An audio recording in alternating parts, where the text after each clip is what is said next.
Hey, this is Ryan from Web Eminence. I've done a lot of videos on the Divi theme for WordPress because I've used it on hundreds of websites. So I've done some tutorials, a bunch of videos on YouTube, and without fail, someone will comment and mention how Elementor is better. I have used the Elementor plugin. I think it's pretty good, but obviously I'm kind of partial to Divi just because I've used it for years. I think that's how it is with most people. This guy here actually said, basically, I have to come to the conclusion from loving Divi to hate Divi.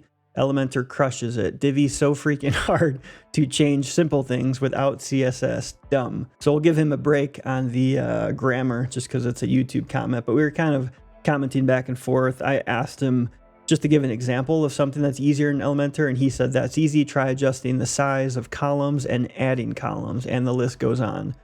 So I kind of gotten some comments here with some other people, but he mentioned columns as one thing. So I kind of marked that down as a video, something to investigate. A lot of people have done videos on Elementor versus Divi because they're both really popular page builders in WordPress. But I kind of thought it'd be interesting to test out some specific functions, features of the builders in WordPress. So this guy brought up columns. So I spent a few minutes messing with the columns in Elementor. I'm obviously accustomed to how they work in Divi. So the first thing is just creating a row with columns. So if we were to create a row in Elementor, first let me delete one. So this is kind of how a new page looks. If I click like new row, it gives me 12 columns to choose from. So a lot of times you're going to use a single or double. So I just pick 2 columns here.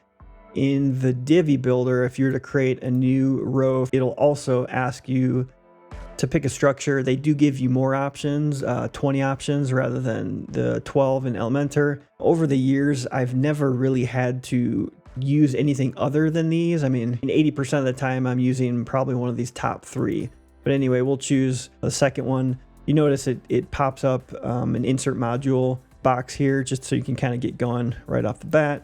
One thing this guy was pointing out in that comment is that you can drag the width on the columns in Elementor, which is a feature that is not part of Divi. I think they've probably decided it's just not necessary.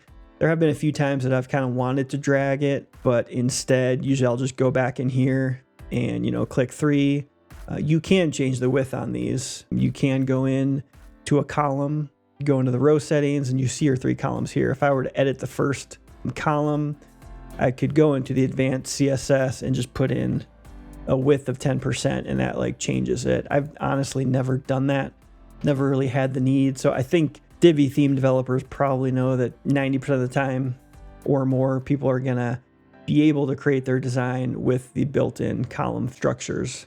So another question on column organization is adding columns after you've created your structure. So it took me a minute to figure it out in Elementor. I looked around here and I didn't see anything about adding columns. There's no settings on the row here, but then I realized you just right click. So you right click and you could go add new column to keep adding columns. And then you would right click to delete.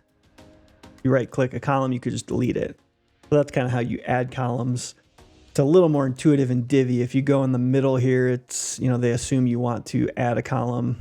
So you can click add.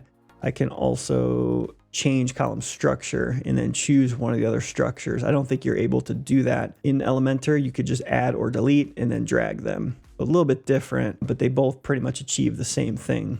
And I agree with him that being able to drag the columns in Elementor is a nice feature. It's just, again, 5% of the time you might need that. I've never really needed that, or the times that I have needed that have been really rare. Usually I can achieve a similar thing using padding and margins and things, so not really a necessary feature in my mind. And Divi definitely goes to, I think their goal is to simplify things as much as possible and not clutter, the interface with a lot of options. So I did click around the column settings. If you were to edit a column, they both have similar settings in terms of alignment, spacing, width, style.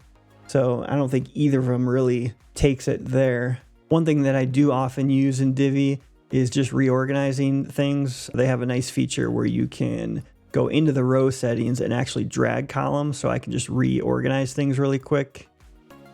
Might be possible in Elementor, but I don't think so because I don't see any visual view of the columns. You can correct me if I'm wrong, but that's just a quick overview of the columns, column settings, and column structure in Elementor versus Divi.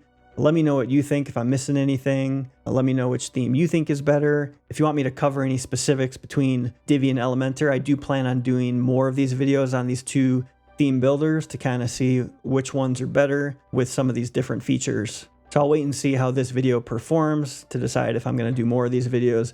But if you like this idea, definitely give this video a thumbs up and leave a comment so I'll know to make more of these videos in the future. Thanks for watching this video, and we'll see you on the next one.